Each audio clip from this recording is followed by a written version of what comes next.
Done, ठीक है।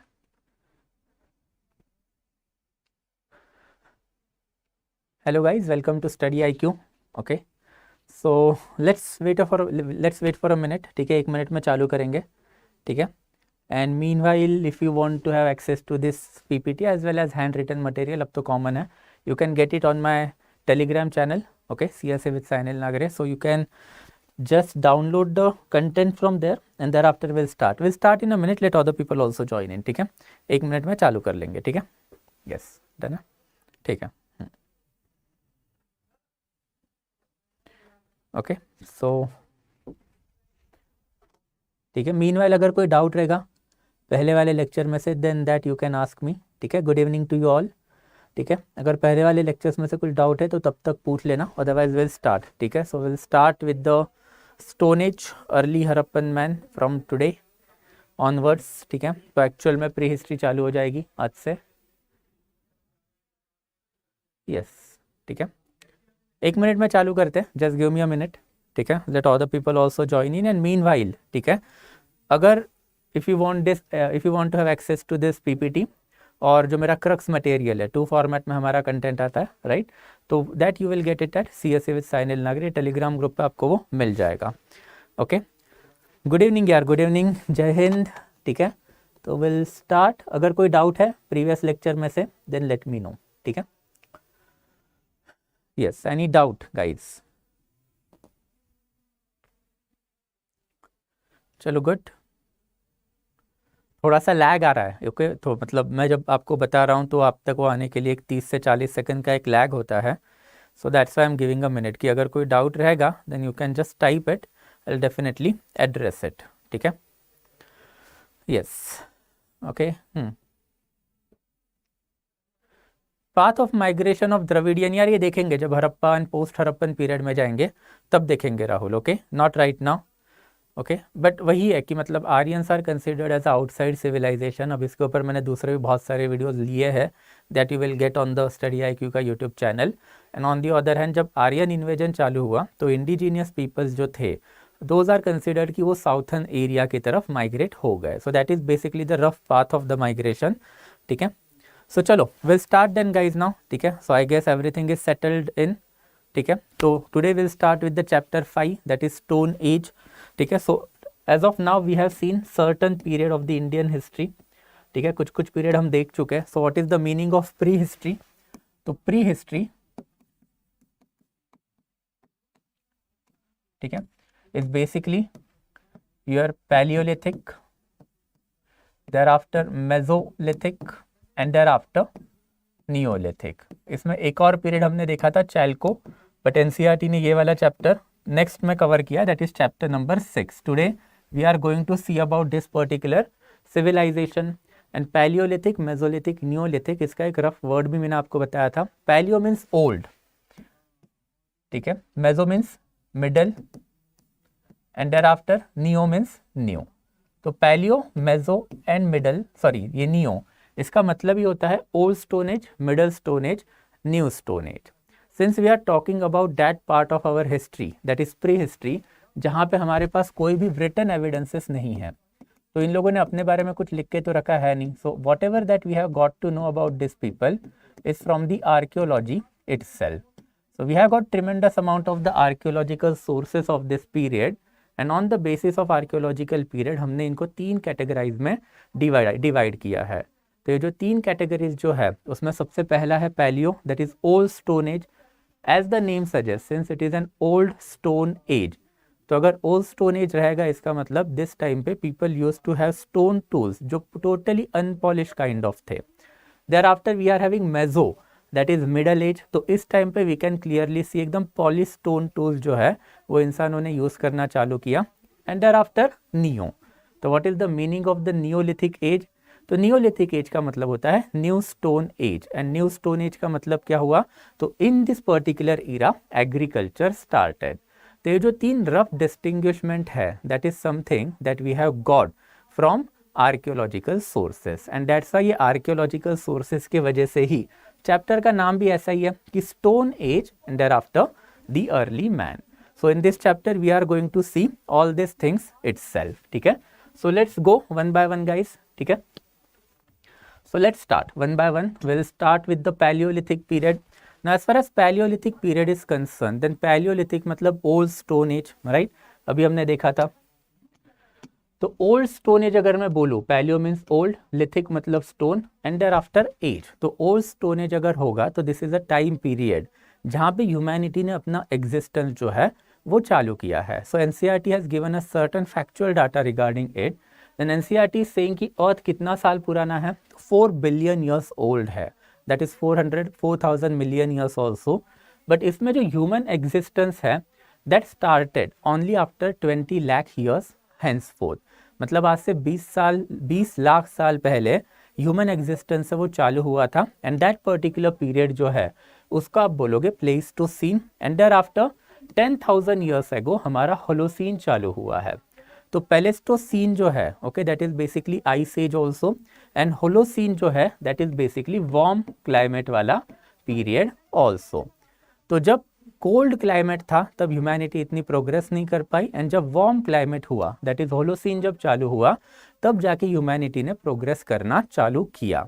And जो पूरा paleolithic, mesolithic and neolithic age वाला जो पंगा है या फिर पीरियड है दैट इज बेसिकली रफली distributed in between this period itself. तो it is just a factual data, nothing as सच.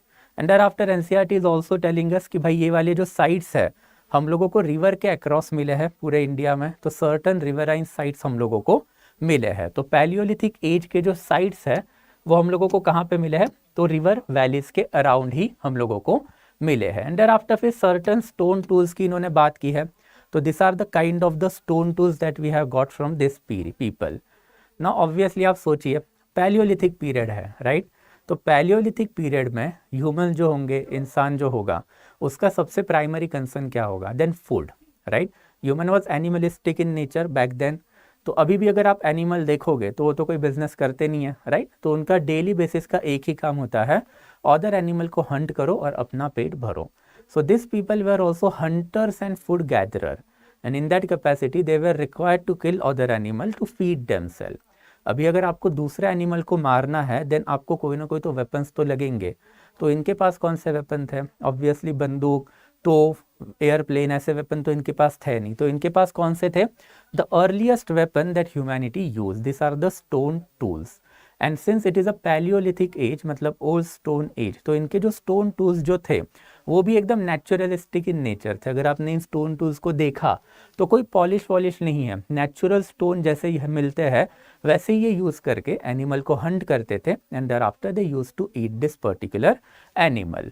तो ये जो पैलियोलिथिक टूल जो है वो इंडिया में हम लोगों को Kurnool district Andhra Pradesh and there after Chota Nagpur plateau Uttar Pradesh Bihar वाला एरिया वहाँ से कुछ कुछ मिले हैं. And there after Belan valley in Uttar Pradesh, यहाँ पे भी हम लोगों को मिले हैं. सो रफली यू कैन क्लियरली सी ये वाले जो एरिया है Godavari river and there after Ganga river, तो इसी के आजू बाजू में ये टूल्स जो है वो हम लोगों को मिले हैं. Now as far as UPSC is concern ये साइट्स के नाम बिल्कुल इंपॉर्टेंट नहीं है, this is just for your information. And there after Paleolithic culture जो है ओके वो पर्टिकुलर कल्चर जो है वो इंडिया में बेसिकली 3 पीरियड में डिवाइड किया जाता है. तो जो 3 पीरियड जो है दैट इज रफली early paleolithic period, there after फिर middle paleolithic period and there after फिर new that is latest paleolithic period. तो अब ये 3 जो पीरियड है वो देखेंगे रफली वन बाय वन. तो सबसे पहले जो अर्ली पैलियोलिथिक पीरियड है, तो ये अर्ली पैलियोलिथिक पीरियड में हम लोगों को टोटली एक्चुअल में जैसे स्टोन टूल्स जो होते हैं वैसे ही टोन्स टूल इन्होंने यूज़ किए हैं, ऐसे एविडेंसेस हम लोगों को मिले हैं. और ये वाले एविडेंसेस हम लोगों को कहाँ मिले, तो कुछ साइट्स के नाम यूपीएससी ने एनसीईआरटी ने देखे रखे हैं, not that important but just factual data है तो थोड़ा सा रट लेना. Belan valley in Mirzapur, Didwana in Rajasthan, Belan and Narmada valley and there after cave rock shelters of the Bhimbetka. तो यहाँ पे हम लोगों को कुछ कुछ एविडेंसेस मिले हैं of the early Paleolithic age, मतलब जो नेचुरल स्टोन्स टूल जो ये लोग इस्तेमाल करते थे उसके evidences is something that we have got. Okay, वैसे और इन्फॉर्मेशन भी है, factual data, hand axes, cleaver, chopper. अब इतना इन डिटेल में आपको एक्सप्लेन नहीं करूंगा कि ये हर एक इक्विपमेंट क्या होता है, because UPSC as far as prelims and mains is concern यहाँ से सवाल नहीं पूछती है, ठीक है. एंड देयर आफ्टर फिर मिडल पैलियोलिथिक एज, इसमें आपको एक ही चीज़ फैक्चुअल डाटा याद रखना है, दैट फ्लेक टेक्नोलॉजी जो है वो इन्होंने इस्तेमाल करना चालू कर दिया था। तो some sort of the polish stones, okay, some sort of the polish stones है वो हम लोगों को मिडल पैलियोलिथिक एज से ही मिलना चालू हो गए। तो फ्लेक टेक्नोलॉजी है वो डायग्राम से आपको क्लियर कट हो जाएगी। तो दो बड़े बड़े पत्थर है, उसको एक दूसरे पे मार के एक पत्थर का एक साइड ये निकाल लेते थे और इसको आप बोलोगे फ्लेक। तो ये जब फ्लेक निकलेगा तो वो थोड़ा सा क्या होता है, पॉइंटेड होता है, जिससे आपको एनिमल की स्किन काटने में या फिर एनिमल का कोई भी बॉडी पार्ट काटने में मदद मिल जाए। तो this is a technological innovation we can consider, ठीक है। तो उस जमाने में जब एक्चुअल में ये नेचुरल पत्थर उठा के ही काटते थे, मारते थे, उस टाइम पे दे गॉट टू नो कि ये फ्लेक्स जो है that can be effectively used in order to cut the animal and in order to cut various parts of the animal body also। तो ये जो फ्लेक टेक्नोलॉजी है उसके एविडेंसेस हम लोगों को मिले हैं from the Narmada, and that signifies कि जो पैलियोलिथिक ह्यूमंस है वो धीरे धीरे करके ह्यूमैनिटी में आगे बढ़ने लग गए। तो एक ज़माने में नेचुरल स्टोन टूल्स इस्तेमाल होता था, एंड देयर आफ्टर अब जब अगला फेज जब आने की बात हुई तो स्टोन टूल्स ही थे, बट उसमें ये लोगों ने फ्लेक टेक्नोलॉजी है वो इस्तेमाल करना चालू किया। एंड देयर आफ्टर फिर अपर पैलियोलिथिक एज। तो अपर पैलियोलिथिक एज में ऐसा क्या सिग्निफिकेंस है, तो अपर पैलियोलिथिक में सबसे इंपॉर्टेंट है केव्स एंड रॉक शेल्टर। तो ह्यूमंस के for the first time evidence मिले हैं कम्युनिटी लाइफस्टाइल के, जहाँ पे ह्यूमंस जो है वो कम्युनिटी में कोई ना कोई तो केव्स या फिर रॉक शेल्टर के अंदर रहने लग गए। तो गुफाओं में रहने के जो एविडेंसेस है वो इस पर्टिकुलर पीरियड में चालू हुआ, और इंडिया में one of the earliest caves जहाँ पे ह्यूमंस रहते थे that is basically Bhimbetka itself, ठीक है, अभी जब नाम लिया था मैंने, ठीक है। तो भीमबेटका में one of the earliest evidences of the human settlement हम लोगों को मिले हैं, and this is quite important because animals जो है, ओके, वो एनिमल्स कभी भी है यूजुअली झुंड बना के रहने में यकीन नहीं रखते, okay, they obviously they have the group, but group में कोई community lifestyle as such animal में आपको नहीं मिलती। उनके ग्रुप जो है वो सिर्फ हंटिंग पर्पस के लिए बनाए जाते हैं। यहाँ पे we have got elaborate evidence कि ह्यूमैनिटी ने इतना इवोल्यूशन तो कर लिया था कि community lifestyle is something that started in the Paleolithic age, and NCERT is giving us that information only कि जो 3 फेसेस है पैलियोलिथिक एज के, उसमें पहले तो हम लोगों ने हंटिंग चालू की। हंटिंग में हम लोग नेचुरल स्टोन टूल इस्तेमाल करते थे, फिर फ्लेक टेक्नोलॉजी हम लोग लेके आए, and there after we move to the settled और you can say that cave और रॉक शेल्टर वाला lifestyle. So this is something related to the Paleolithic technology that NCERT is basically telling us, and that is sufficient also। इसके अलावा और कुछ ज़्यादा करने की ज़रूरत है नहीं। तो what is Paleolithic age? Again in nutshell, old stone as. अब ये स्टोन एज क्यों बोला जाता है इसको, क्योंकि इनके बारे में हमको जो इन्फॉर्मेशन आई है वो इनके स्टोन टूल्स से ही आई है। तो कौन से स्टोन टूल्स ये इस्तेमाल करते थे, तो सबसे पहले अनपॉलिश स्टोन टूल्स और naturalistic stone tools which were later on converted into flake technology, and thereafter they also developed a community lifestyle whereby they started to live in the certain rock shelters across the country। one of the earliest rock shelter जो है वो भीमबेटका भी है, मध्य प्रदेश वाला, okay. तो that is something related to the Paleolithic age, okay. So अगर कोई doubt रहेगा अभी, ओके, Paleolithic age में, then you can let me know, I'll give you a minute। अगर Paleolithic age में अगर आपको कोई भी डाउट रहेगा then you can definitely let me know, ठीक है। yes, okay, so good evening to you all। Pre, proto and early history का डिफरेंस हम लोगों ने पहले वाले लेक्चर में ही देखा है, ओके। तो simple, I will not dwell on it again, ठीक है। I am an engineer by profession, ठीक है। So thereafter before Jesus Christ Vikram Samvat, yes, okay, वो कैलेंडर्स बाद में देखेंगे जब उस ईरा में जाएंगे तब, ठीक है, यस, हाँ। नहीं यार, ये ऑक्सफोर्ड वाला नहीं है, मैंने आपको ये पहले भी फंडा समझाया था। ये जो एनसीईआरटी उसके बेसिकली 3 वर्जन है, ठीक है। तो ये 1970 से लेके 2002 तक, ओके, एक एनसीईआरटी चल रहा था आर एस शर्मा का, जो सबसे पहला वाला वर्जन है इसका। फिर 2002 में इन्होंने बुक बदला अपना, एंड देयर आफ्टर 2002 में 1 साल के लिए इन्होंने एक नया आर एस शर्मा लाया था, एंड 2002 के बाद इन्होंने आर एस शर्मा एनसीईआरटी ने ड्रॉप कर लिया। तो जो 2002 वाला एडिशन है that is something that I am taking because वो एनसीईआरटी का लास्ट एडिशन है। एंड देयर आफ्टर फिर आर एस शर्मा जी को थोड़ा सा अच्छा नहीं लगा कि एनसीईआरटी ने बुक बंद कर दिया, तो आर एस शर्मा ने 2006 में ऑक्सफोर्ड पब्लिकेशन के साथ एक और एंशिएंट इंडिया निकाला, which is nothing but N updated version of the 2002 का एनसीईआरटी। तो ये वाला जो बुक है दिस इज प्रिसाइजली बेसिकली 2002 वाला एनसीईआरटी। तो अगर आपके पास इसके पहले वाला वर्जन रहेगा या फिर ऑक्सफोर्ड पब्लिकेशन वाला भी एनसीईआरटी रहेगा, then it is absolutely fine. 3 या 4 चैप्टर ही बस आगे पीछे ऊपर नीचे किए हैं आर एस शर्मा ने, एज सच कोई ज़्यादा इसमें चेंजेस नहीं है। तो यू कैन यूज़ दिस, और जो चैप्टर इसमें आपके बुक में आपको नहीं मिल रहे तो पैनिक होने की कोई ज़रूरत नहीं है। You can take it from my slide और from my material which I am providing to you, ठीक है, simple, okay. Next one is, ठीक है, अप्रॉक्सीमेटली सेम, बहुत डीपली पढ़ना है तो डिहंजा, ठीक है।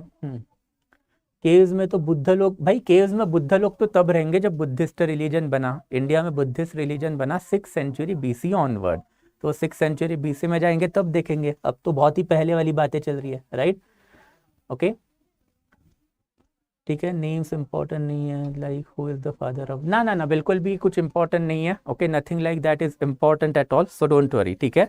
तो father of the prehistoric archaeology और something like that, that is for history optional student, वो उनके लिए छोड़ दो, यूपीएससी पर्पज के लिए ऐसे सवाल आपको बिल्कुल नहीं आएंगे, डोंट वरी, ठीक है, हाँ, सिंपल, आई थिंक दैट, हाँ, ओके, सिंपल। इसका एक टाइम पीरियड याद रखना होता है, हाँ यस, टाइम पीरियड थोड़ा सा याद रखना पड़ेगा, आई टेल यू, धीरे धीरे जैसे आगे जाएंगे लेक्चर में आपको थोड़ा सा इन डिटेल और मैं बताऊंगा, डोंट वरी अबाउट इट, ठीक है। तो will move forward now, Mesolithic as. Now Mesolithic as जो है that is quite famous, because Mesolithic age में नाउ नेक्स्ट स्टेज आया, एंड मेसोलिथिक एज जो है वो 2 चीज़ों के लिए फेमस है, और why we consider it as a separate age, तो उसके 2 रीजन्स है। सबसे पहला वाला जो रीज़न है that is microlith itself, okay. तो माइक्रोलिथ मतलब एकदम स्मॉल पॉलिश स्टोन टूल्स होते हैं, उसको आप माइक्रोलिथ बोलोगे। तो यहाँ पे यू कैन क्लियरली सी, एक फिंगर के ऊपर जो है 3 सेपरेट माइक्रोलिथ, मतलब माइक्रोलिथ, माइक्रो मतलब एकदम स्मॉल, लिथ मतलब स्टोन, तो छोटे स्टोन के ब्लेड्स हम लोगों को मिलते हैं। तो मतलब फ्लेक टेक्नोलॉजी जो पैलियोलिथिक लोगों ने डेवलप की थी, अब उसका भी नेक्स्ट वर्जन अभी हमारे पास है, दैट इज माइक्रोलिथ। तो जैसे ही आपके पास माइक्रोलिथ आएगा तो आपकी ब्लेड टेक्नोलॉजी जो है वो एक और लेवल आगे चली जाएगी। एंड ये जो ब्लेड टेक्नोलॉजी है वो काफ़ी इंपॉर्टेंट है, थोड़े टाइम में बात करेंगे। But apart from that, this particular age जो है that is famous for the domestication of the animal also. तो अभी आप भी सोचिए कि अगर आपके घर में अगर आप कुत्ता पाल रहे हो तो उसका क्या रीज़न होता है, या फिर even if you go to the village today, अगर आपके पास बड़ा फार्म है तो भी आप डॉग्स पालोगे, उसका क्या रीज़न होता है। तो 2 fold reasons are there, one is aesthetic purpose, जो मॉडर्न इनोवेशन है कि भाई अच्छा लगता है, बॉन्डिंग बनेगी एंड एक कंपेनियन मिलेगा। बट जो सेकेंड रीज़न है वो एंशियंट टाइम से चला आया है, दैट इज सिक्योरिटी पर्पस। तो आपकी एक प्रॉपर्टी है, से फॉर एग्जाम्पल घर है या फिर खेती बाड़ी है, तो उसका आपको प्रोटेक्शन भी तो करना है, वो प्रोटेक्शन कौन करेगा। So for that purpose human started to domesticate animal. Now इसके पहले वाला जो पीरियड है वो पैलियोलिथिक पीरियड है, और उसमें हमने देखा था कि केव्स एंड रॉक शेल्टर में ह्यूमंस आके रहने लग गए। तो अब केव एंड रॉक शेल्टर में अगर ह्यूमंस आके रहने लग गए तो एक जगह पे अगर आप रह रहे हो तो आपको सिक्योरिटी भी तो चाहिए, तो that's why domestication of the animal also started. And ये जो 2 चीज़ें हैं that distinguish Mesolithic age from the Paleolithic age. तो पैलियोलिथिक एज में लोग एक साथ आके रहने लग गए, मेसोलिथिक एज में उन्होंने updated blade technology and there after domestication of animal चालू किया।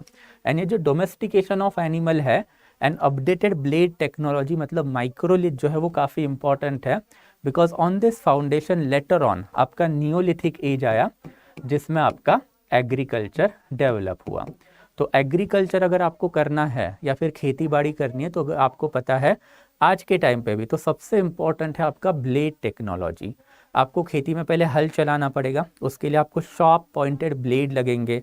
देयर आफ्टर जो आपका क्रॉप आएगा या फिर जो भी आपका अनाज आएगा तो उसको निकालने के लिए भी आपको ब्लेड टेक्नोलॉजी लगती है, different type of the blades आपको लगते हैं। And there after domestication of the animal आपको सिक्योरिटी भी प्रोवाइड करेगा। तो मतलब दिस पर्टिकुलर फेसेस जो है स्टोन एज के, ये इवोल्यूशनरी इन नेचर है। सबसे पहले पैलियोलिथिक एज जिसमें हम लोगों ने natural stone tools and there after community life सीखी। देयर आफ्टर मेसोलिथिक एज जिसमें हम लोग आगे वाले स्टेज में बढ़े, मतलब क्या हुआ, हम लोगों ने ब्लेड टेक्नोलॉजी इंप्रूव की and domestication of the animal चालू किया। And on the basis of the Mesolithic वाला फाउंडेशन अल्टीमेटली नियोलिथिक एज, जिसमें आपका एग्रीकल्चर डेवलप हुआ, वो आया।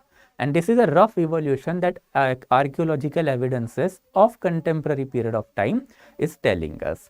तो इसके भी कुछ कुछ साइट्स हम लोगों को दिए हैं। Earliest evidence of domestication of the animal जो है वो हम लोगों को कहाँ से मिला है, तो बागोर ऑफ राजस्थान एंड आदमगढ़ इन मध्य प्रदेश। तो यहाँ पे हम लोगों को डोमेस्टिकेटेड एनिमल्स के बोन मिले हैं।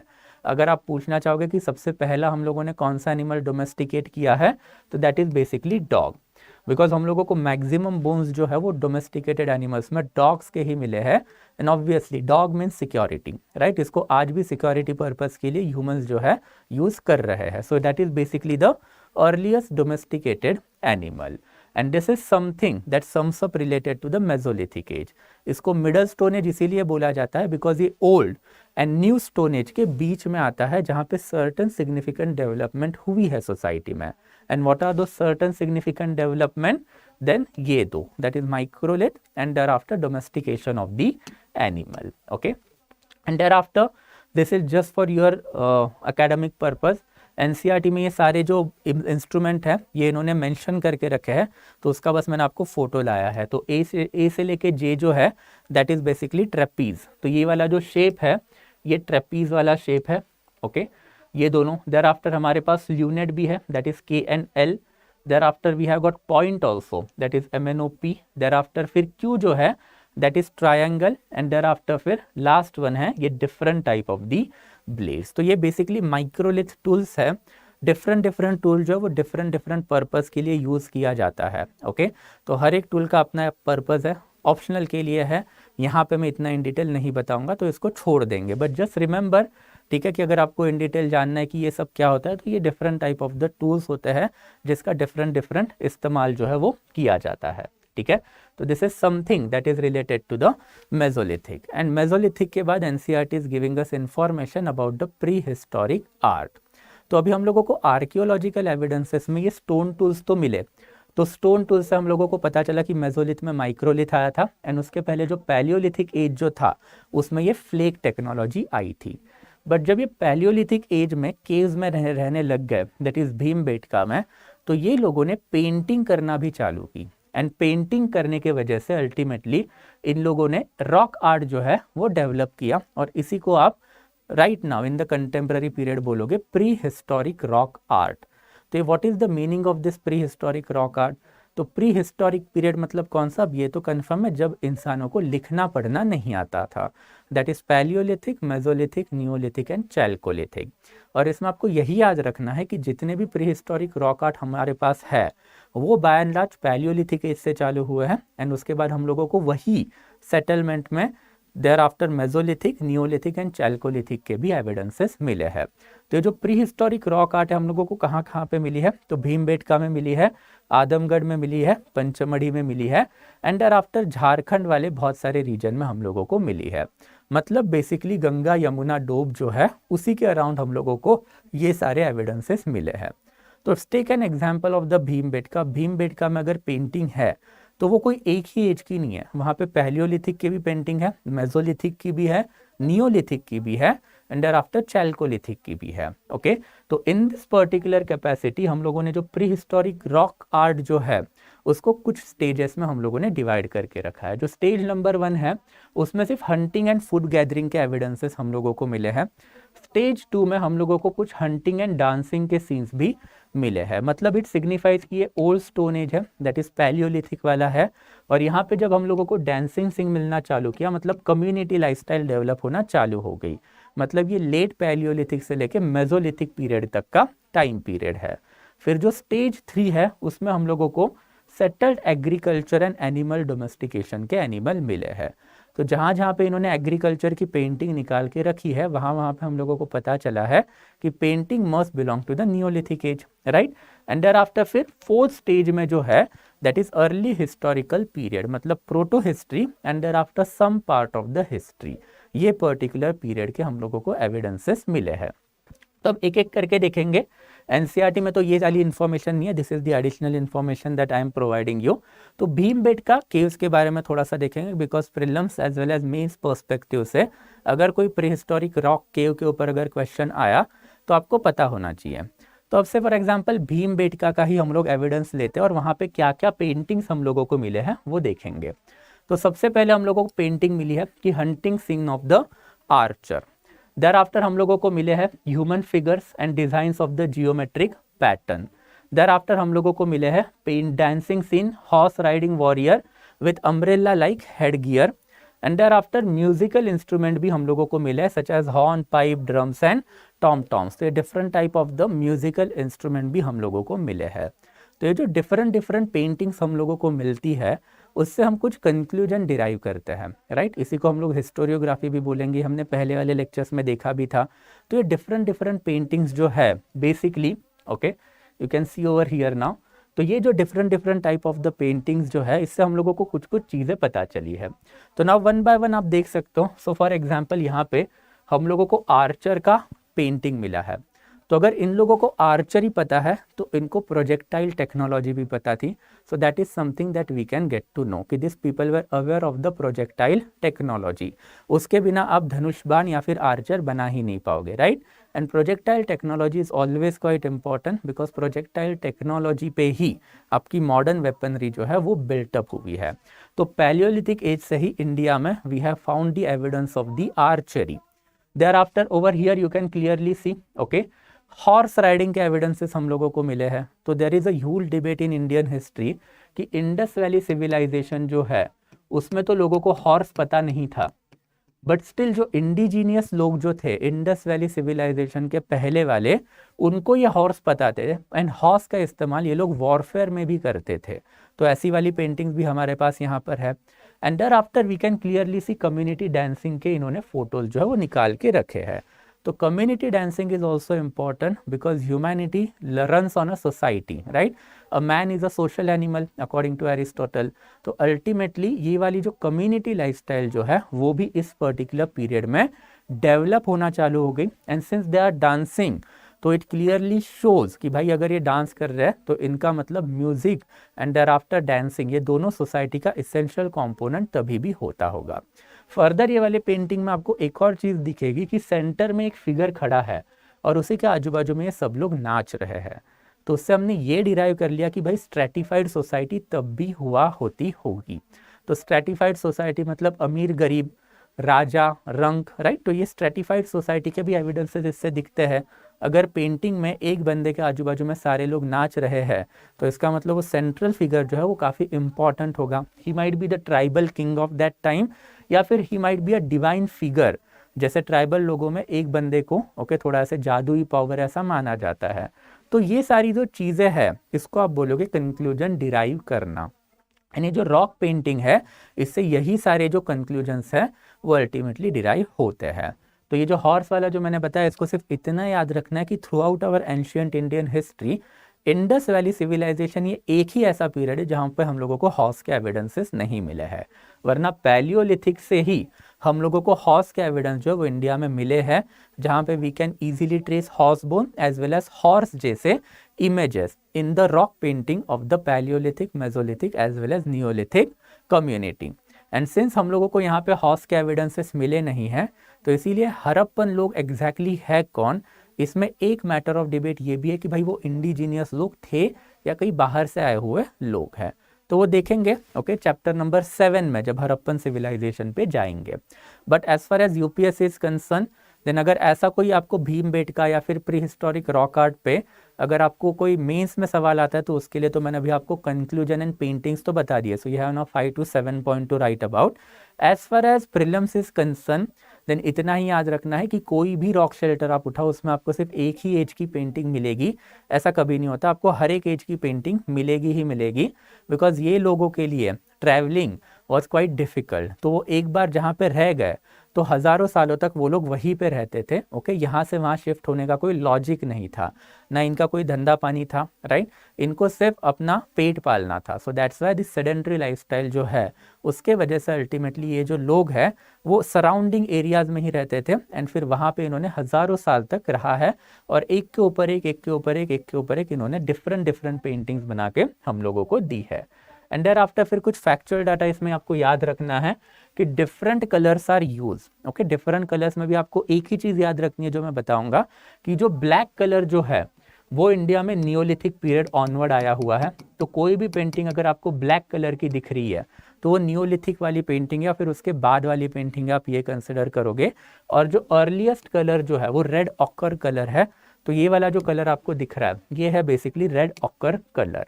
तो ये जो है बेसिकली अर्लीस्ट पेंटिंग में यूज़ किया हुआ कलर है। तो I hope it is quite clear. Bhimbetka rock cave and there after prehistoric rock art जो है वो एग्जैक्टली होता क्या है और उसका सिग्निफिकेंस क्या है। तो अब मेंस का क्वेश्चन है तो भी आपके पास डाटा है, मतलब आपको पता है कौन सी पेंटिंग है, उसका कंक्लूजन क्या है, and as far as pre is concern then उसकी भी बात हो चुकी है। तो भीमबेटका कौन सी साइट है, पैलियोलिथिक भी है, मेसोलिथिक भी है, नियोलिथिक भी है, चैल्कोलिथिक भी है। ओके, तो it goes in a sequence, that is something that you need to remember. तो this is something pre historical rock art and mesolithic period. तो इन नटशेल इसको अगर मैं सम अप कर दूं तो मेसोलिथिक पीरियड क्या है, तो एडवांस स्टेज है। तो इसमें हम लोगों को माइक्रोलिथ मिले हैं, डोमेस्टिकेशन ऑफ एनिमल के एविडेंसेस मिले हैं, precisely dog, and dog domesticate सबसे पहले कहाँ पे हुआ है, तो Bagor and there after Adamgarh, ये दो साइट पे। एंड देयर आफ्टर तीसरा इंपॉर्टेंट जो है दैट इज रॉक आर्ट, जो पैलियोलिथिक एज से ही चालू हुई, बट मेसोलिथिक एज में जो सेकेंड स्टेज है इसका, यहाँ से वो एक्सेंचुएट होना चालू हुई, मतलब बहुत लार्ज स्केल पे ड्राइंग्स जो है हम लोगों को मिली है। तो that sums up our mesolithic age. अगर इसमें कोई डाउट रहेगा okay then you can now let me know, ठीक है। यस, तो एक एक करके देखेंगे, देखो एक एक करके देखेंगे, ठीक है। हाँ, okay, simple. History optional subject choose करना है तो डेफिनेटली कॉन्टैक्ट मी ना, एक बार मुझे पर्सनल मैसेज डाल देना मेरे इंस्टाग्राम चैनल पे, that is CSE with Sainil Nagare. And में मैं आपको बताऊंगा कहाँ पे डालना है, तो वहाँ पे एक बार डाल देना, we can talk about it. हर मंथ में बुक ही बड़ी देते हैं ये लोग, हर मंथ में बुक ही, मेरे को नहीं समझा रही तू, what are you trying to say sir, teaching style palaeolithic. देखो ये जो चीज़ है ना इसका एंड फेस आप नहीं निकाल पाओगे, राइट, बिकॉज यू कैन सी इन्होंने कुछ आर्कियोलॉजिकल एविडेंसेस हमारे पास छोड़े हैं, एंड देयर आफ्टर इससे हम लोग ना कुछ कुछ चीज़ें डिराइव कर रहे हैं। तो एक रफ पीरियड हमारे पास अवेलेबल है, जो रफ पीरियड मैंने आपको एंड में सम अप करके दिया है। ओके, तो एंड में जाएंगे तब देखेंगे, अभी के लिए थोड़ा सा वेट कर लेना, ठीक है। Ancient India, I have a doubt, Lakhudiyar caves of Uttarakhand you can consider absolutely, वो भी एग्जाम्पल है, NCERT में नहीं था बट ठीक है।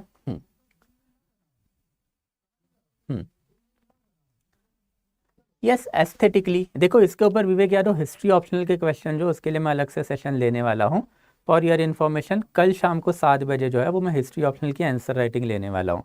कल का अपना ये वाला जो सेशन है आई एम प्रीपोनिंग इट टू 5:30। तो ये जो क्वेश्चन है उसको हिस्ट्री ऑप्शनल पर्सपेक्टिव से कैसे टैकल करना है वो देखेंगे। But you only thing aesthetic sense है, तो कौन सा एस्थेटिक सेंस है, हंटिंग मतलब community lifestyle is an aesthetic sense, ये एनिमल के पास होता नहीं है, तो ह्यूमन का एस्थेटिक सेंस है ये। आज भी आप पार्टी करने जाते हो तो you are a community person. फिर उसके बाद में हम लोगों को क्या मिला है, तो हम लोगों को मिला है म्यूजिक, हम लोगों को मिला है पेंटिंग, देयर आफ्टर हम लोगों को क्या मिला है, डांसिंग, राइट। तो ये सारा क्या है, एस्थेटिक सेंस है of the particular period of time का, गॉट इट। तो ये जो एस्थेटिक सेंस है उस वो सारी चीज़ों के ऊपर आपको बेसिकली ये पर्टिकुलर आंसर में लिखना है, ठीक है। शान, ये सुरकोतड़ा वाला मैंने बहुत पहले बार भी आपको बोला था, ठीक है। तो सुरकोतड़ा में एक ही जगह पे हम लोगों को हाउस बोन मिला है। अब आप सोचिए कि हड़प्पन सिविलाइजेशन जो मॉडर्न डे पाकिस्तान से लेके अप्रॉक्सीमेटली गंगा वैली मतलब नॉर्थ इंडिया में फैला हुआ है, उसमें एक ही साइड पे अगर आपको हड़प्पा का बोन मिला तो आप ये बोलोगे क्या कि भाई पूरे के पूरे सिविलाइजेशन को हाउस पता है। अगर हॉर्स पता है तो भाई जैसे दूसरे एनिमल के बोन्स हमको सब जगह पे मिले हैं, वैसे ही सुरकोतड़ा में जो मिला है वो सब जगह मिलना चाहिए था, हमें नहीं मिला है।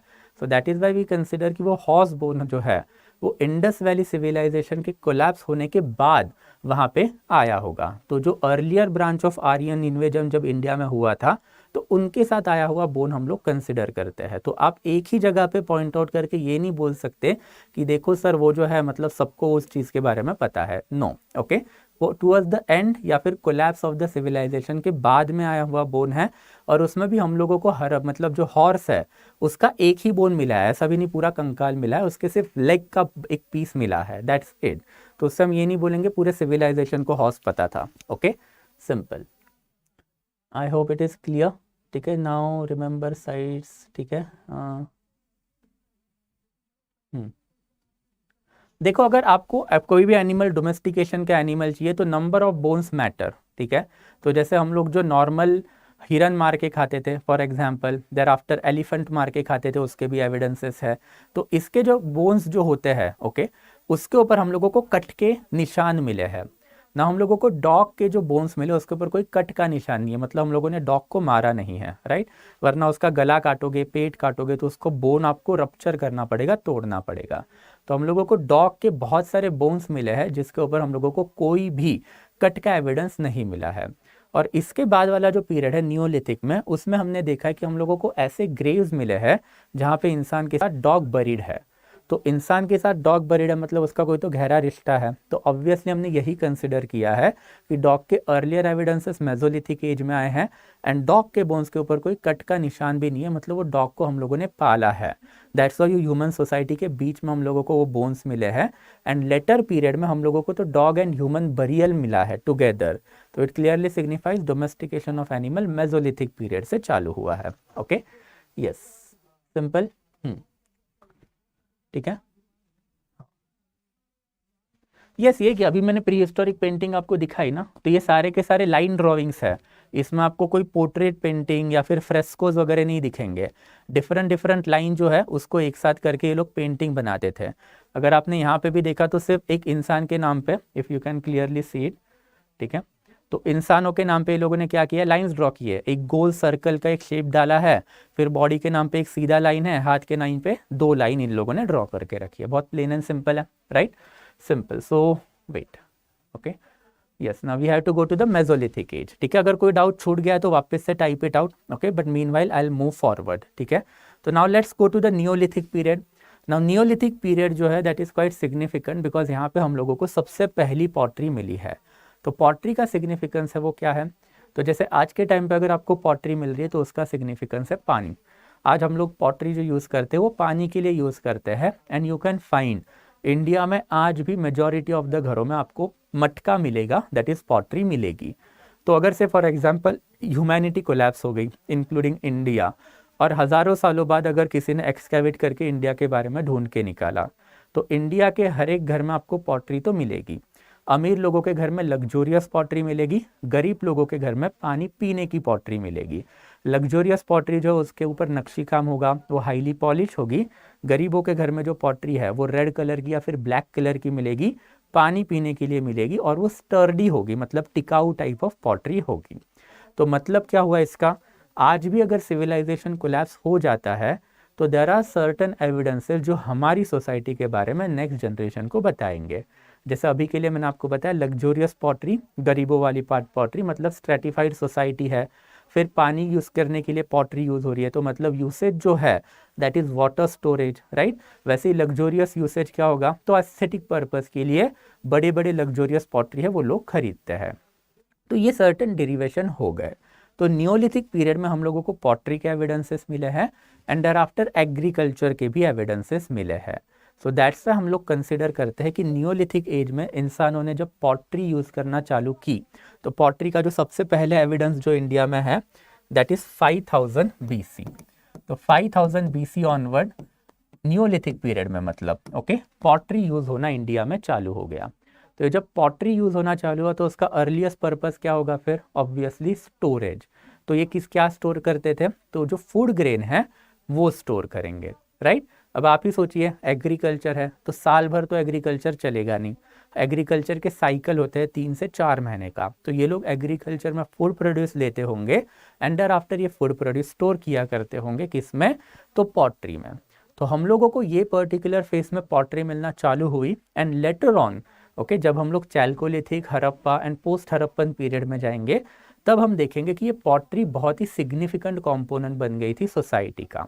अभी तो पॉटरी के एविडेंसेस फिर भी रेयर है, बट हड़प्पन पीरियड ऑनवर्ड ये जो पॉटरी है वो सिग्निफिकेंट बन गई, बिकॉज हर एक घर में हम लोगों को पॉट मिले हैं, और हर एक घर में अगर पॉट मिल रहे हैं उसका मतलब क्या हुआ, तो लेटर पीरियड में एग्रीकल्चर बढ़ गया। एग्रीकल्चर जैसे ही बढ़ा तो लोगों ने ये पॉट में अनाज जो है उसको स्टोर करके रखना चालू कर दिया। वाई?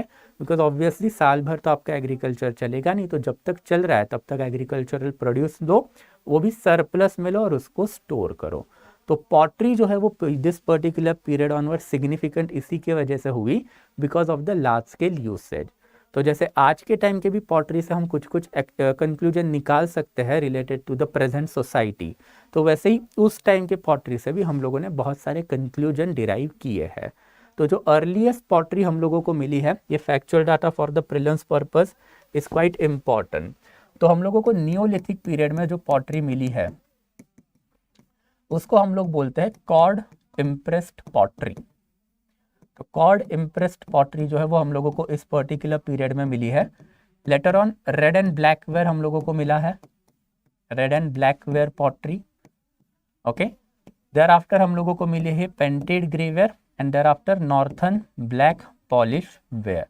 ये वाली जो पॉटरी है वो महाजनपदा पीरियड की पॉटरी है। ये वाली जो पॉटरी है that is post Harappan pottery इसको बोला जाता है, या फिर वैदिक एज वाला पॉटरी भी आप इसको बोलोगे। ये वाला जो पॉटरी है ये Harappan age well age chalcolithic दोनों में हम लोगों को मिली है।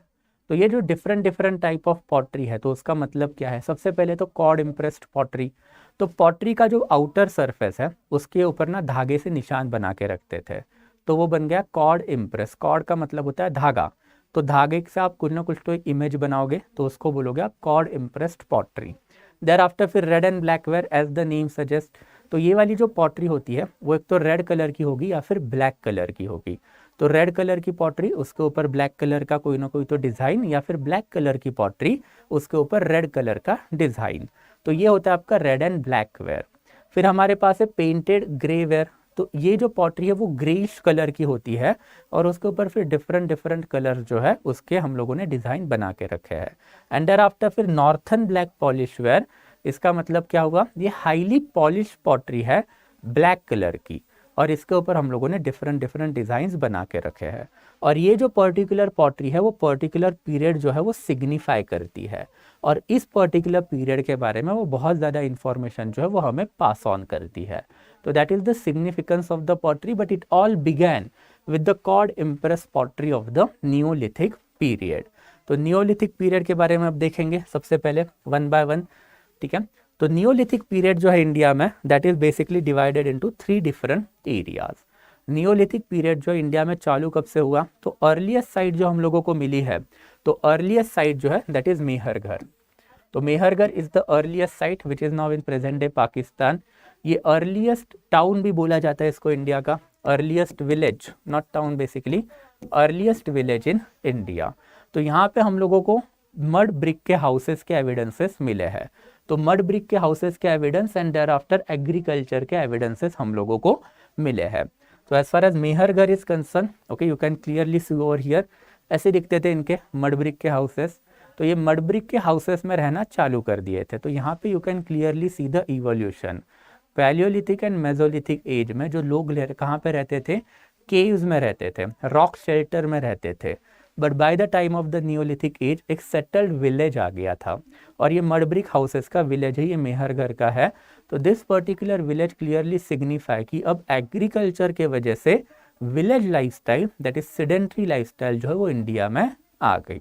तो अभी अगर आपको सवाल आया कि सेडेंट्री लाइफस्टाइल इंडिया में कब चालू हुई, तो नियोलिथिक एज में चालू हुई, बिकॉज सबसे पहले विलेज जो है हम लोगों को यहाँ पे मिला है। एग्रीकल्चर कब चालू हुआ, तो नियोलिथिक एज में चालू हुआ। एग्रीकल्चर चालू हुआ इसीलिए तो एक जगह पे रह पाएंगे, अगर एग्रीकल्चर नहीं होता तो हंटर फूड गैदरर ही रहते, एंड इन दैट कैपेसिटी आप पर्टिकुलर एरिया में तभी तक रहोगे जहाँ जब तक आजू बाजू वाले एरिया में एनिमल्स अवेलेबल है। तो जैसे ही एनिमल को पता चला कि ह्यूमंस आ गए हैं तो एनिमल अपना वो एरिया से निकल के दूसरे एरिया में चले जाते थे। तो फूड सोर्सेस खत्म होगा, और फूड सोर्सेस खत्म हुआ तो इंसान वो केव में रह पाएगा क्या, नहीं रह पाएगा, he also have to move. That's a palaeolithic and mesolithic age में जो ह्यूमन कम्युनिटी थी, दे वेर वॉन्डरर्स, मतलब एक जगह से दूसरे जगह भटकते थे। बट नाउ सेटल लाइफस्टाइल और विलेज लाइफस्टाइल जो वो इंडिया में चालू हुई बिकॉज ऑफ एग्रीकल्चर। और ये एग्रीकल्चर में सबसे पहला टाउन अगर हम लोगों को मिला है पूरे इंडियन सब कॉन्टिनेंट में, तो वो मिला है हम लोगों को Mehrgarh, which unfortunately is in Pakistan right now. यहाँ पे हम लोगों को कॉटन के एविडेंसेस मिले हैं, व्हीट के भी एविडेंसेस मिले हैं, and there after mud brick houses के भी एविडेंसेस मिले हैं। देयर आफ्टर एक और एरिया जो है वो प्रॉपर इंडिया में डेवलप हुआ है, that is Jammu and Kashmir. तो जम्मू एंड कश्मीर में हम लोगों को दो साइट मिली है, एक है गुफ कराल एंड दूसरा जो है दैट इज बेसिकली योर बुरज़ाहोम, ठीक है, सॉरी, हाँ। तो बुरज़ाहोम एंड गुफ कराल ये दो साइट है, तो एक एक करके देखेंगे। सबसे पहले तो बुरज़ाहोम। तो बुरज़ाहोम ये साइट काफ़ी इंपॉर्टेंट है बिकॉज बुरज़ाहोम का जो कल्चर है वो मेहरगढ़ से डिफरेंट मिला है। मेहरगढ़ में हम लोगों को क्या मिला है, मड ब्रिक हाउसेस मिले हैं, बट बुरज़ाहोम में लोग जो है वो ज़मीन में खड्डा बना के उसके अंदर रहते थे। तो बेसिकली लेक साइडेड पिट, मतलब कोई तो तालाब होगा, लेक होगा, उसके आजू बाजू में ये लोग खड्डा करते थे, पिट बनाते थे एंड उसके अंदर रहते थे। तो if you look at this particular structure then you will get to know. तो this is one of the settlement pattern of the Burzahom. तो जमीन के अंदर इन्होंने अपने कमरे बनाए हैं, जमीन के अंदर इन लोगों ने क्या किया है, अपना घर बनाया है। तो this particular structure clearly signifies कि होम जो है वो इनके पास भी था, बट अनफॉर्चुनेटली इन लोगों को वर्टिकल स्ट्रक्चर नहीं पता था, मतलब जमीन के ऊपर कैसे बांधना है वो नहीं पता था, ये जमीन के अंदर रहा करते थे। तो this is a settlement pattern of the neolithic period of the northern India, that is Burzahom. And there after Gufkral जो है, तो गुफ कराल का मतलब ही होता है, कश्मीरी वर्ड है, गुफ मतलब गुफा, कराल मतलब पॉटरर। तो पॉटरर्स केव हम लोगों को यहाँ पे मिली है। तो ये जो पॉटरर्स केव है वो 2000 BC के ऑनवर्ड की केव है, और ये पर्टिकुलर केव में हम लोगों को 200 से ज़्यादा डिफरेंट पॉटरी मेकिंग के इंस्टेंसेस या फिर एविडेंसेस जो है वो हम लोगों को मिले हैं। तो ये पर्टिकुलर गुफ कराल ऑल्सो सजेस्ट कि ये गुफ कराल मतलब पॉटर मेकर्स की केव हुआ होती होगी। यहाँ पे किसी ज़माने में कुम्हार लोग रहा करते होंगे एंड वो बल्क में पॉटरी प्रोड्यूस किया करते होंगे। तो ये वाली जो इन्फॉर्मेशन है वो हम लोगों को यहाँ पे मिली है। एंड अपार्ट फ्रॉम दैट एक और इम्पॉर्टेंट इंस्टेंस हम लोगों को यहाँ पे मिला है, that is burial of the dog along with man. जो भी मैंने आपको थोड़े टाइम पहले जो एग्जाम्पल दिया था कि अब यहाँ पे जो है वो कुत्तों को इंसानों के साथ दफन करना चालू कर दिया। तो इसका मतलब क्या है, तो यहाँ पे लोगों को बरियल प्रैक्टिसेस पता चल गई। मतलब अगर कुत्ता वो इंसान के साथ दफन किया जा रहा है तो लोग ऐसा मान रहे हैं कि भाई आफ्टर लाइफ है, मरने के बाद की कोई तो दुनिया है एंड उसमें वो कुत्ता जो है वो इंसान के साथ रहेगा। तो this is something that we got to know about the northern side. फिर साउथ में that is Andhra Pradesh, Karnataka and there after Tamil Nadu वाले एरिया में भी हम लोगों को कुछ कुछ साइट मिली है, पिखलीहाल, मस्की, हल्लूर, ब्रह्मगिरी एक्सेट्रा। तो ये जो साउथ वाली जो साइट है, ओके, वहाँ पे हम लोगों को डोमेस्टिकेशन ऑफ द एनिमल के बहुत सारे एविडेंसेस मिले हैं। And as far as north western या फिर नॉर्थ वेस्ट नहीं, north eastern site is concern, then north eastern site में हमारे पास है सारूतारू, मार्काडोला एंड दावजाली हांडिंग, जो मेघालय एंड असम के अराउंड सिचुएटेड है। तो यहाँ से भी हम लोगों को बहुत सारी नियोलिथिक पैटर्न दैट इज इनके stone tools, there after agriculture के सर्टन इंस्टेंसेस मिले हैं। इसमें एक और चीज आपको याद रखनी है कि इलाहाबाद है वो भी एक नियोलिथिक साइट है। तो इलाहाबाद के आजू बाजू में एक विलेज है जिसको आप बोलोगे कोल्डीवाहा। तो कोल्डीवाहा विलेज इंपॉर्टेंट है, एनसीईआरटी में इसका जिक्र नहीं किया है, बट स्टिल कोल्डीवाहा जो साइट है वो काफी इंपॉर्टेंट है बिकॉज इंडिया में सबसे पहला राइस का एविडेंस हम लोगों को कोल्डीवाहा से मिला है। तो कोल्डीवाहा में पॉटरी हम लोगों को मिली है एंड पॉटरी के अंदर हम लोगों को राइस के एविडेंसेस मिले हैं। तो इंडिया में अर्लीस्ट टाइम पे राइस का एविडेंस हम लोगों को कहाँ पे मिला है, तो कोल्डीवाहा में मिला है। And earliest evidence of the cotton हम लोगों को कहाँ पे मिला है, एंड व्हीट हम लोगों को कहाँ पे मिला है, तो मेहरगढ़ मिला है। ये डिफरेंस आपको थोड़ा सा याद रखना है। तो राइस जो है वो गैंगेटिक प्लेन में हम लोगों को मिला है, where as wheat and there after cotton जो है वो हम लोगों को थोड़ा सा मेहरगढ़ साइड दैट इज अपना मॉडर्न डे पाकिस्तान जो है उस साइड पे मिला है। तो दिस इज समथिंग, ओके, ये मैंने आपको सिर्फ सम अप करके बताया। यही सारी जो इन्फॉर्मेशन है वो हम लोगों को एनसीईआरटी ने दी है। तो बेसिकली हम लोगों को एनसीईआरटी वही बता रही है कि नियोलिथिक एज इंडिया में 9000 BC से चालू हुआ, मेहरगढ़ जो है वो अर्लीस्ट टाउन है। एंड देयर आफ्टर ज़्यादा पॉलीस्टोन्स हम लोगों को यहाँ पे मिले हैं। And there after agricultural settlement चालू हुई है। फिर Burzahom and there after Gufkral, जहाँ पे हम लोगों को lake sided pits and potters cave मिले हैं। Thereafter as far as north eastern sides are concern, then rice Koldihwa में हम लोगों को मिला है near Allahabad. And there after south में हम लोगों को डोमेस्टिकेशन ऑफ द एनिमल मिले हैं। तो डोमेस्टिकेशन ऑफ द एनिमल का हम लोगों को कैसे पता चला? तो डोमेस्टिकेशन ऑफ द एनिमल हम लोगों को पता चला है because of the ash mound. तो ash mounds are quite important as far as southern civilization is concern. तो ये जो ऐश माउंट होते हैं, ओके, ये बेसिकली ऐसे होते हैं। ऐश मतलब राख, माउंट मतलब कोई भी ऐसा एक टीले जैसा सरफेस जो होता है उसको आप बोलोगे माउंट। तो this is basically the ash mount that you can see, and उसका एक छोटा सा पीस आपको यहाँ पे दिखेगा। तो ये जो है इट इज नथिंग बट जला हुआ गोबर, ओके। तो जले हुए गोबर के ऐश माउंट हम लोगों को मिले हैं, और वो भी काफी लार्ज स्केल में हम लोगों को एक्सकेवेटरी एविडेंसेस इसके मिले हैं। तो उससे हमने यही कंसिडर कर लिया कि डोमेस्टिकेशन ऑफ एनिमल, उसमें भी कैटल पॉपुलेशन जो उन्होंने डोमेस्टिकेट की थी, इसका मतलब कैटल पॉपुलेशन अगर डोमेस्टिकेट हो रही है तो एग्रीकल्चरल कम्युनिटी ये सराउंडिंग में रहती थी।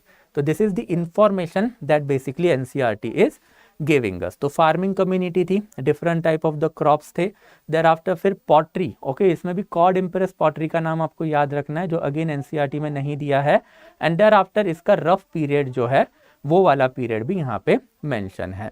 And to sum it up, okay, to sum it up the और to sum up this entire chapter, ultimately आपको ये चीजें याद रखनी है, ओके। तो पैलियोलिथिक एज जो है उसका रफ टाइम पीरियड जो है वो 20 लाख बीसी से लेके 10,000 बीसी के बीच में है। और इसमें हम लोगों को पता चला है कि ये जो लोग थे वो हंटर्स एंड फूड गैदरर थे। फिर आया हमारा मेसोलिथिक पीरियड, रफली 9000 से लेके 4000 बीसी। इसमें हम लोगों को क्या मिला है? तो माइक्रोलिथ इम्प्लीमेंट मिले हैं।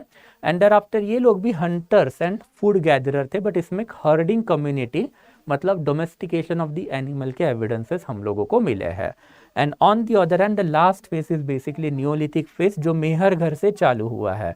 तो इसमें हम लोगों को पॉलिश इम्प्लीमेंट तो मिले ही है, but apart from that this people were the food producers और they were the first agrarian community in our country.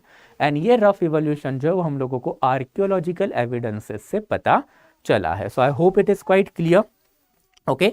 तो अभी के लिए ये सारी वाली जो चीजें हैं, ओके, यही चीजें जो है वो हम लोगों को एनसीईआरटी ने बताई है।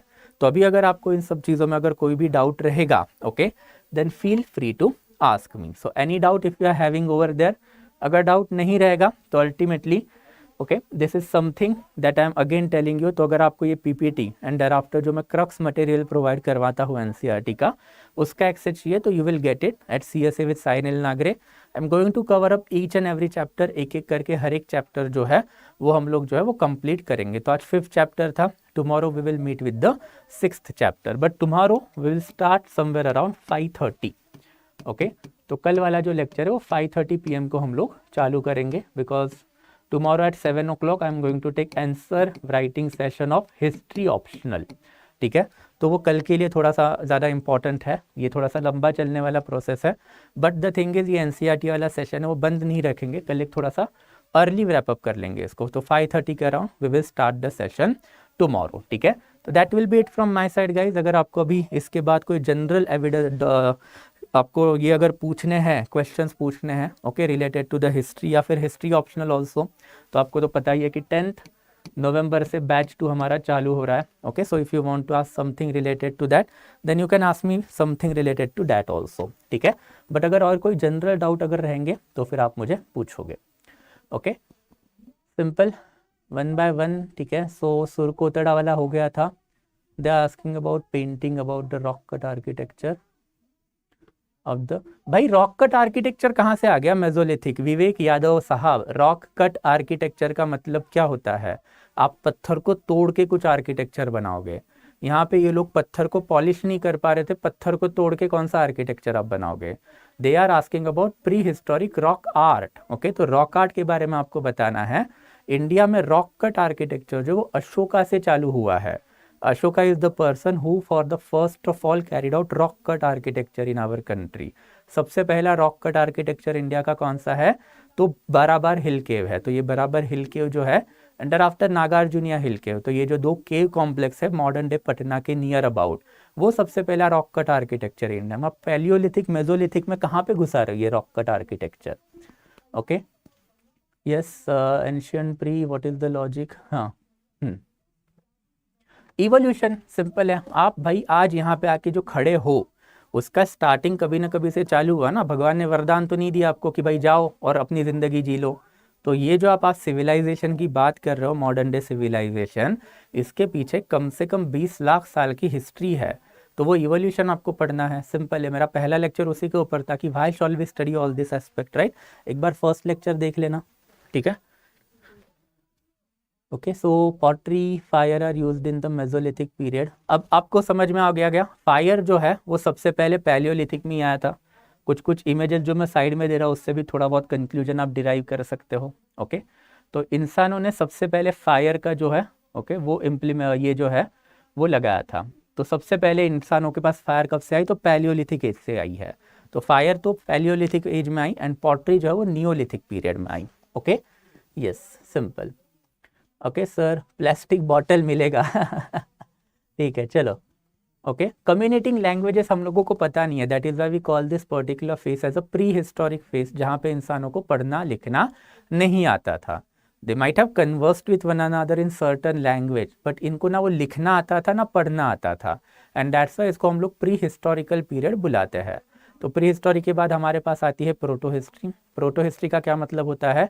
वो फेस जहाँ पे इंसान को पढ़ना लिखना नहीं आता था, या फिर लिखना भी आता था तो भी उनकी जो लैंग्वेज है वो हम लोगों ने अभी तक डिकंस्ट्रक्ट नहीं की है, बट उनके बारे में किसी और सिविलाइजेशन ने बहुत कुछ चीज़ें लिख के रखी है। जैसे हड़प्पन सिविलाइजेशन इंडिया में, हड़प्पा ने कुछ ना कुछ तो अपने बारे में लिख के रखा है, but we can not read it. हम लोगों को फिर हड़प्पा के बारे में कहाँ से पता चलता है? मेसोपोटामियन रिकॉर्ड से। तो मेसोपोटामिया ने हड़प्पा के बारे में बहुत कुछ चीज़ें लिख के रखी है, दैट्स व्हाई हड़प्पन पीरियड है, ये प्रोटो हिस्ट्री है। एंड देयर आफ्टर फिर वैदिक पीरियड ऑनवर्ड क्या है? हिस्ट्री। तो हिस्ट्री इंडिया की कहाँ से चालू होती है? वैदिक पीरियड ऑनवर्ड, बिकॉज उसमें जो लैंग्वेज यूज है वो हम लोगों को पढ़ना भी आती है, लिखनी भी आती है, and even those people could use it and right it. तो हमारा जो हिस्टोरिकल पीरियड है वो वैदिक पीरियड है। Okay, I hope it is clear. ना, इंडिया को इंडिया बोलना जो चालू है वो किसने किया सबसे पहले? तो इंडिया को इंडिया बोलना चालू किया सबसे पहले ओके आचार्य चाणक्य ने। तो भारतवर्ष का जो कंसेप्ट है वो वैदिक लिटरेचर में हम लोगों को सबसे पहले मिलता है हड़प्पा के बाद, एंड देयर आफ्टर फिर आचार्य चाणक्य ने भारतवर्ष के कंसेप्ट के बारे में इलेबोरेटली लिख के रखा है। वो देखेंगे जब मौर्यंस पे जाएंगे तब। ओके, हड़प्पा जो है वो भी खुद को इंडिया भारत नहीं बुला गया करता था, हड़प्पा खुद को मेलुहा बुलाया करता था। हम उनको हड़प्पन लोग बोलते हैं, बट हड़प्पा का एक्चुअल नाम क्या था? तो मेलुहा था। Okay, yes. Then about thousand staying hunting period, हाँ ठीक है। हाँ, अच्छा ठीक है। तो इसमें अभी आपको सोमा अगर इन डिटेल अगर मैं बताना चाहूँ तो ये कोई एक ही केव में नहीं रहते थे। ओके, इनका रफ स्पैन होता था 50 से 80 किलोमीटर के अराउंड। तो अगर आपने ये जो प्रीहिस्टोरिक आर्ट में मैंने जो आपको ये बताया है, ओके, ये वाले जो केव्स है जो प्रीहिस्टोरिक आर्ट में जो मैंने आपको बताई थी, भीमबेटका, आदमगढ़ एंड पंचमरी, ये 200 किलोमीटर के अराउंड वाली केव्स है। तो ये 200 किलोमीटर के अराउंड में हम लोगों को डिफरेंट डिफरेंट केव कॉम्प्लेक्सेस मिले हैं। तो ये जो डिफरेंट डिफरेंट केव कॉम्प्लेक्स है वही सजेस्ट कर रहे हैं कि ये 200 स्क्वायर किलोमीटर के एरिया में यहाँ वहाँ जाके हज़ारों साल तक ये रह चुके हैं। एंड 200 स्क्वायर किलोमीटर का एरिया तो बहुत ज़्यादा होता है, रफली आप पकड़ के चलिए कि दिल्ली जयपुर तक का पूरा एरिया। तो 200 स्क्वायर किलोमीटर में ये लोग यहाँ वहाँ घूम के अलग अलग सेटलमेंट पैटर्न में रह चुके हैं।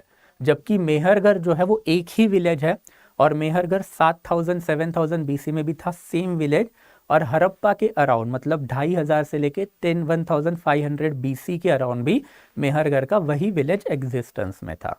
So now I hope you know कि एक विलेज एक अलग चीज़ होती है, केव एक अलग चीज़ होती है। आप केव में तब तक ही रहोगे जब तक सराउंडिंग में एनिमल है। जैसे ही एनिमल खत्म हो गया आप वो केव छोड़ के कोई और दूसरे वाली केव में या फिर नियर अबाउट वाले एरिया में जाओगे जहाँ पे अब एनिमल्स मिल रहे हैं। ओके, यस, पिट ड्वेलिंग मैंने आपको बता दिया था, ठीक है। Okay, that time there was no India, no country, ठीक है। मेहरगढ़ जो है वो पाकिस्तान में, मॉडर्न डे पाकिस्तान में है, ठीक है, yes. There after microlith in the north eastern peninsular, ठीक है, व्हाट इज क्वार्ट्जाइट। क्वार्ट्जाइट का मतलब होता है पत्थर, ओके, पत्थर के अलग अलग टाइप होते हैं, जैसे सैंडस्टोन होता है, मार्बल होता है, ग्रेनाइट होता है, वैसे क्वार्ट्जाइट टाइप का एक पत्थर होता है, ठीक है। कॉमन ऑर्डिनरी पत्थर को आप क्वार्ट्जाइट ही बोलोगे, okay. There after prophet Noah वगैरह तो मैं कुछ नहीं बताने वाला, I am not going to anything about that, ठीक है। ऐश माउंट का मैंने आपको बताया था, ठीक है, तो ऐश माउंट का मतलब क्या होता है, ऐश मतलब राख या फिर जली हुई चीज़, एंड माउंट का मतलब एक छोटा सा टीला, ठीक है। तो कुछ जली हुई चीज़ों के टीले हम लोगों को मिले हैं, दैट इज़ ऐश माउंट। और ये क्या जला हुआ है, तो ये गोबर जला हुआ है, कैटल डंग, बेसिकली गोबर जो है वो जला हुआ है। तो अगर इतने बड़े बड़े ऐश माउंट अगर हमको मिल रहे हैं तो हमने यही कंक्लूड किया है कि भाई कैटल पॉपुलेशन इनके पास थी, एंड कैटल पॉपुलेशन है तो एग्रीकल्चर भी इनके पास था, ओके, यस। देयर आफ्टर फिर हाँ, देयर आफ्टर फायर स्टार्टेड, ठीक है, ऑस्ट्रोलोपिथेकस टू होमो सेपियन, अरे यार वो anthropology not history, I am not going to dwell on it, okay. Fire started in upper palaeolithic, okay, हो सकता है, ओके। देयर आफ्टर फिर नेक्स्ट वन जो है इंडिया केम फ्रॉम, ठीक है, फायर का कब पता चला, मैंने अभी बताया आपको फायर का कब पता चला, अब लेक्चर रिपीट करके देख लेना, okay. I am not going to talk about everything again and again, sorry about that, ठीक है।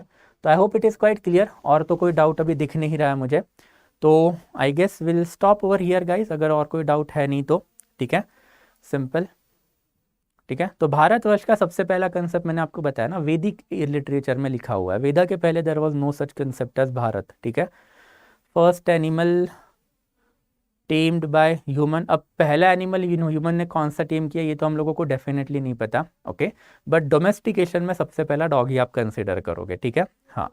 मेहरगढ़ मैंने आपको बताया नियोलिथिक पीरियड, ठीक है, तो नियोलिथिक पीरियड में आएगा आपका पूरा का पूरा मेहरगढ़, ये मैंने नियोलिथिक चालू किया, उसके बाद में मैंने आपको मेहरगढ़ बताया, तो कहाँ पे आएगा, नियोलिथिक में आएगा, ठीक है, यस, ठीक है।